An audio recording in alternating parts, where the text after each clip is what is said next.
आप लोगों ने जो पिछली क्लास में जो कंप्यूटर की प्रैक्टिकल की थी वो एमएस एक्सेल की थी। एमएस एक्सेल में हमने कुछ रो और कॉलम के बारे में बताया था कि रो और कॉलम कैसे इंसर्ट करते हैं और किस तरह से फॉन्ट बढ़ाते हैं, मेल मर्ज सेल करते हैं, टेक्स्ट वेपर करते हैं। तो उसके बारे में आज की क्लास हम डिस्कस करेंगे कुछ फंक्शन के बारे में, कुछ फार्मूला के बारे में कि किस तरह से फार्मूला लगाए जाते हैं।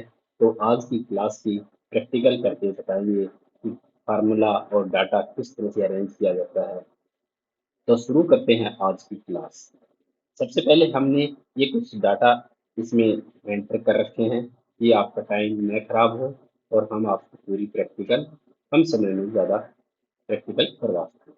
तो यहाँ सीरियल नेम, इंग्लिश सब्जेक्ट हो गए। हम एक अपने रिकॉर्ड बनाएंगे, स्टूडेंट रिकॉर्ड जो मार्क्स का है, अभी कितने मार्क्स लिए हैं उनके मार्क्स दिखाते हुए आपसे कुछ फंक्शन कराएंगे और किस तरह से डाटा एंट्री है वो चीज़ कराएंगे।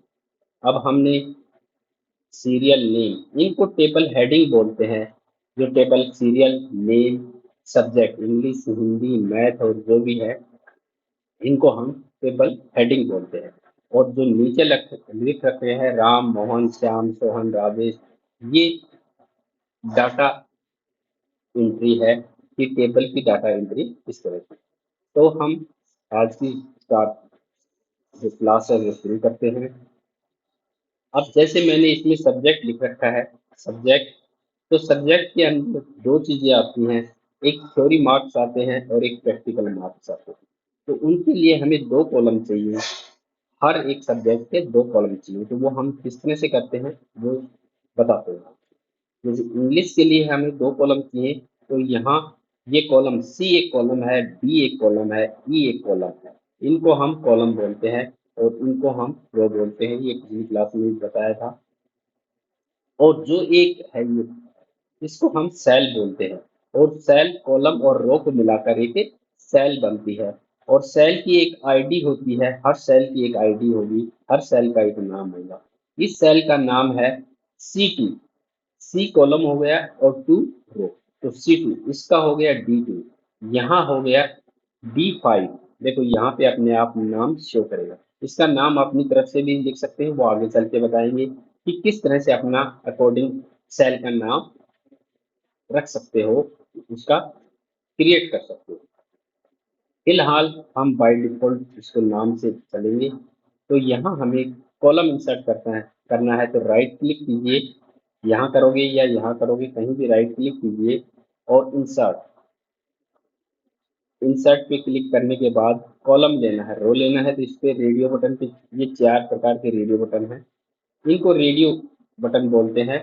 तो इस रेडियो बटन हमें चाहिए कॉलम, कॉलम पे और ओके, एक कॉलम हमें मिल गया। इसी तरह से दूसरा कॉलम लेना है, इंसर्ट और रो कॉलम, ये दूसरा कॉलम हो गया। इसी तरह से हमें तीसरा कॉलम लेना है, इंसर्ट और कॉलम। इस तरह से हमने एक कंप्यूटर का कॉलम और चाहिए हमें, राइट क्लिक करके इंसर्ट और कॉलम, इंसर्ट और कॉलम। अब बाय द वे हमसे ये एक गलती से फालतू आ गया, एक एक्स्ट्रा हो गया है। इस एक्स्ट्रा को हम डिलीट करेंगे, तो राइट क्लिक और डिलीट ऑप्शन पे जाके और कॉलम, और इस तरह से हम इसको डिलीट कर सकते हैं और इंसर्ट भी कर सकते हैं। अब जो सब्जेक्ट नेम है इन दो कॉलम में लेके आना है, तो उसको बोलते हैं दो या दो से अधिक सेल को मर्ज करना, मर्ज सेल। तो इन दोनों को सेलेक्ट किया, अब भाई इन दोनों को मर्ज करना है और मर्ज पे जो अपना ऑप्शन है इस पे क्लिक करेंगे। तो जैसे ही क्लिक करेंगे तो ये मर्ज हो जाएंगे। इस तरह से बारी बारी सभी को हम मर्ज सेल कर देते हैं। तो इस तरह से हमने मर्ज सेल करना। अब इनके नीचे भी एक डाटा लिखना है कि थ्योरी एंड प्रैक्टिकल। तो इस पे F2 एक फंक्शन होता है जो एडिट के लिए आता है। भाई किसी सेल में एडिट करना हो तो F2 फंक्शन दबाओगे तो एडिट का ऑप्शन आ जाएगा, एडिट होने लग जाएगी। या फिर आप यहाँ पे जो फार्मूला बार है इस पे क्लिक करेंगे तो भी हम एडिट कर सकते हैं, या फिर इस पे डायरेक्ट डबल क्लिक करेंगे तो भी हमारा कर्सर एडिट में आ जाएगा। अब इस सेल के मतलब अलग से दूसरा रो इंसर्ट करनी है, तो इसी सेल के अंदर, न कि अलग से, देखो इसको भी रो बोलते हैं, और इसी सेल के अंदर, एक ही सेल के अंदर दूसरी रो इंसर्ट करनी है, तो वो होगी अल्ट और एंटर। अल्ट को होल्ड रखो और एंटर दबाओ, तो हमारी एक नई, देखो नीचे कर्सर आ गया, तो यहाँ लिख सकते हैं थ्योरी। यहाँ हम थ्योरी लिखेंगे, TH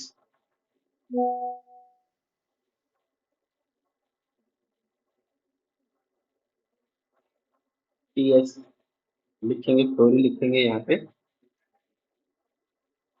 और डॉट लगा देंगे, फुल लिखना है, और स्पेस, और प्रैक्टिकल। इस तरह से हम थ्योरी और प्रैक्टिकल दोनों चीजें, अब इस रो की हाइट बढ़ा देंगे ताकि वो अच्छे से नजर आए। इस तरह से हम सभी में बारी बारी से F2 के द्वारा भी कर सकते हैं। F2 जैसे करोगे तो इसमें कर्सर आ जाएगा आपका इस तरह से, और एंटर एंटर दबाओगे और थ्योरी और प्रैक्टिकल, इस तरह से बारी बारी से सभी में आप अल्टर एंटर थ्योरी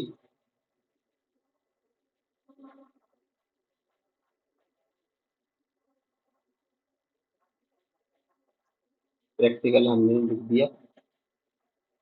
इसी तरह से कंप्यूटर वाले में भी लिखना है, अल्ट और एंटर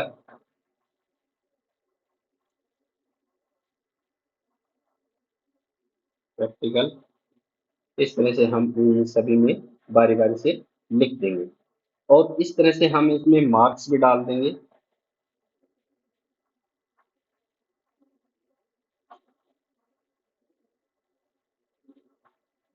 इस तरह से हम इनमें मार्क्स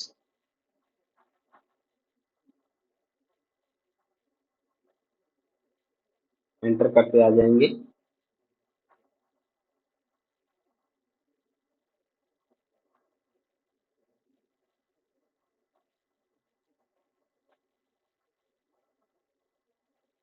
इस तरह से सभी में मार्क्स भी, ताकि हम आगे के फंक्शन आसानी से कर सकें।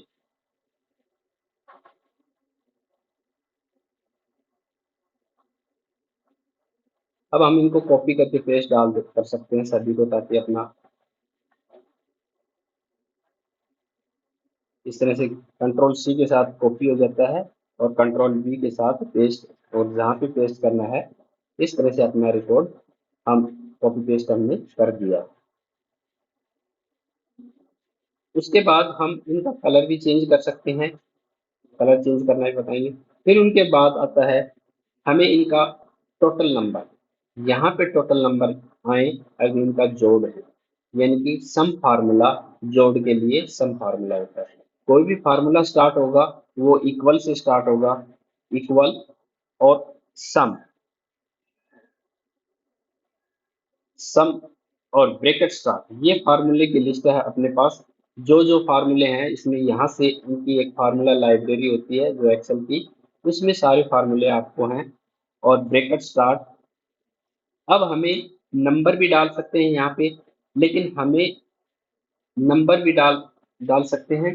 नंबरों को, जैसे मैंने इसके मार्क्स हैं 78 plus 25 plus 72 plus plus plus plus 70 और प्लस 26, ये हमने नंबर डाल दिए और ब्रैकेट बंद। जैसे एंटर करोगे इस पे टोटल मार्क्स कर दिए, लेकिन इसमें ये लिखे हमने। अब इसका नुकसान क्या हुआ, टोटल तो कर दिए इसने, सम फार्मूले की सहायता से टोटल कर दिए हमने जो जो नंबर डाले। इसका नुकसान ये है कि हम इस सेल में अगर कोई चेंज करने हैं, जैसे 78 के स्थान पे मैंने कर दिया 48, 49, अब यहाँ तो मार्क्स चेंज हो गए लेकिन टोटल चेंज नहीं हुआ। क्यों? क्योंकि हमने फिक्स वैल्यू डाल दी विद इन इनका टोटल करें। तो यहाँ ऐसे नहीं करना है, मैं इसीलिए बता रहा हूँ आपको, जो सम है वो नंबर के हिसाब से करना है या फार्मूला के हिसाब से। सम दो तरह से होते हैं लेकिन हमें नंबर के हिसाब से नहीं करना है, हमें सेल के हिसाब से करना है। तो हम यहाँ से इसको डिलीट करते हैं और फिर लगाते हैं हमेशा फंक्शन इक्वल और सम और ब्रैकेट स्टार, यहाँ ब्रैकेट। अब देखो इस सेल से हमने पहले तो नंबर किया लेकिन हम सेल आईडी देंगे। मैंने सेल बताया था कि एक सेल रो और कॉलम को मिलाकर एक सेल बनती है। तो इस सेल की आईडी क्या हो गई, सी। सी तो सेल कॉलम हो गया और टू रो हो गई। तो इस सेल की आईडी होगी C2। तो हम यहाँ लिखेंगे 49 न लिखे 49 न लिखे, हम यहाँ लिखेंगे C2 और कॉलम। लंबा फार्मूला यानी कि प्लस प्लस करने की बजाय अगर एक सीरीज में है, कंटिन्यू है, तो हम कॉलम का इस्तेमाल करेंगे। और लास्ट कहाँ से कहाँ तक मार्क्स हैं, यहाँ से लेके C2 से लेके और इसके J2 तक, J कॉलम हो गया 2 रो, तो J2 तक इसमें मार्क्स हैं। तो हम यहाँ लिख देंगे J2 और ब्रैकेट बंद, और जैसे ही एंटर लगाएंगे तो इसका टोटल हो जाएगा। अब इसका फायदा क्या है, अब ये देखना, अगर मैं 72 की जगह 78 कर देता हूँ, 6 नंबर बढ़े हैं, तो जैसे एंटर करोगे तो यहाँ भी 6 नंबर बढ़ जाएंगे, क्योंकि हमने फार्मूला सेल के अकॉर्डिंग लगाया है। तो इस तरह से ये फार्मूला लगाते हैं कि इक्वल सम C2। C2 हमारा ये कॉलम स्टार्ट यहाँ से है, C कॉलम का नाम है, 2 रो का नाम है जिसका नाम हो गया C2, और लास्ट क्या है अपना J कॉलम का, और टू J2। इस तरह से हमने ये फार्मूला लगाया। अब फार्मूला सभी में बारी बारी लगाने की बजाय हम क्या करेंगे कि यहाँ एक ऐसा निशान बनेगा प्लस का, देखो यहाँ सेल के कोने के अंदर, और लेफ्ट क्लिक माउस की होल्ड करके इसको ड्रैग करके नीचे डाउन कर दो, तो इस सभी में एक साथ फार्मूला लग जाएगा। अब कहीं भी चेंज करोगे वो अब ऑटोमेटिक चेंज होगा 70। ये देखो इस तरह से हम सम का फार्मूला लगा सकते हैं। देखो हर सेल में देखो अपने आप चेंज हुआ है, तो इसको सम का फार्मूला। अब हमें परसेंटेज का फार्मूला लगाना है, इक्वल, फार्मूला हमेशा इक्वल, ब्रैकेट स्टार्ट, और हमने बताया था कि एक नंबर के हिसाब से, तो नंबर के हिसाब से फिक्स हो जाएगा। जैसे मैंने यहाँ परसेंटेज का फार्मूला होता है ऑप्टन मार्क्स।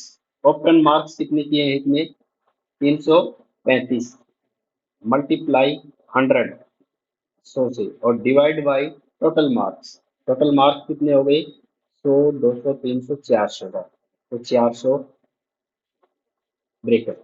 हमने ये फिक्स लगाया है फार्मूला कि इस नंबर को, अब ये परसेंटेज तो इसने निकाल दी, लेकिन इसका मतलब क्या है कि जब फिक्स इस पे ये फार्मूला लगा है, न कि सेल पे। जो सेल का टोटल आया उस पे फार्मूला नहीं लगाया है, ये देखो हमने। तो हमें क्या करना है कि सेल का टोटल। अब इसमें नुकसान क्या है कि मैंने यहाँ थ्योरी में 50 एक नंबर बढ़ा दिया, तो 36, 336, लेकिन यहाँ इंक्रीज नहीं हुआ क्योंकि हमने यहाँ, तो इसलिए मैंने पहले भी बताया था कि सेल पे हम डालेंगे। तो 335 का ही हमने फिक्स किया है, जबकि सेल का करना है। सेल का मतलब यहाँ से K2, तो यहाँ 335 के स्थान पे हम लिख देंगे K2। K2 सेल में जो भी आए उसका मल्टीप्लाई, ये देखो इसमें करना। अब इसको ड्रैग करके नीचे डाल सकते हैं, सभी में परसेंटेज हो जाएगा। अब डबल डिजिट में आती है जब, तो इसको राइट क्लिक और फॉर्मेट सेल के अंदर जाना है। यहाँ पे जो ये फॉर्मेट सेल है इसके अंदर, और नंबर पे क्लिक करके डबल डिजिट, ये देखो दशमलव प्लेस 2 3 जितना भी लेना है यहाँ से, लेकिन दशमलव के बाद 2 ही वैल्यू, और इस तरह से हम परसेंटेज निकाल सकते हैं। अब कहीं भी चेंज करोगे, अब 72 की जगह 58 कर दिया, तो टोटल भी चेंज होगा यहाँ पे, और यहाँ पे दोनों की परसेंटेज भी, जैसे एंटर लगाओगे इस तरह से ये टोटल भी चेंज हो गया और परसेंटेज भी चेंज हो गई। इस तरह से हम कोई भी टोटल ये फार्मूला लगा सकते हैं। अगर इनका कलर चेंज करना है भाई, टेबल हेडिंग का अलग कलर डालना है, तो यहाँ से सेलेक्ट कीजिए और यहाँ से हम कोई भी टेबल हेडिंग डाल सकते हैं। इस तरह से हम कोई भी टेबल हेडिंग ये कलर चेंज कर दिया। अब किसी डाटा का करना है तो इसी तरह से हम इसका भी हम कलर चेंज कर सकते हैं यहाँ से।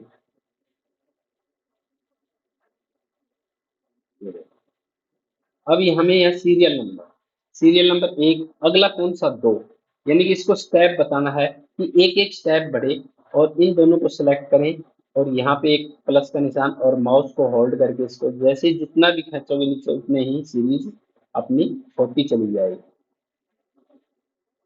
भाई इसको बताना है कि पहला स्टेप ये हो और सेकंड स्टेप ये हो।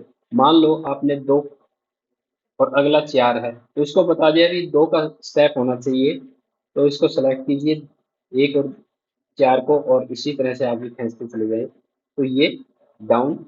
अभी आपको पहला स्टेप क्या है, दूसरा स्टेप क्या है, ये बताना है और फिर ड्रैग करके नीचे डालना है।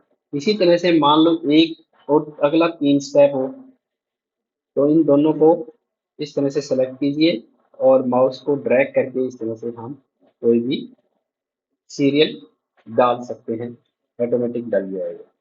तो ये थे आज की क्लास। छोटी छोटी क्लासें इसलिए करा रहे हैं ताकि आपको अच्छी तरह से समझ में आ जाए और आप उसकी प्रैक्टिकल कर सकें। तो प्यारे बच्चों, ये थी आज की क्लास। अगली क्लास कल फिर कराएंगे कंटिन्यू इसके आगे के फंक्शन। आशा करते हैं आपको अच्छी तरह से समझ में आ रहा है। अगर किसी को समझ में नहीं आ रहा है तो कमेंट बॉक्स में जरूर लिखिए, हम वो फंक्शन दोबारा करवा देंगे।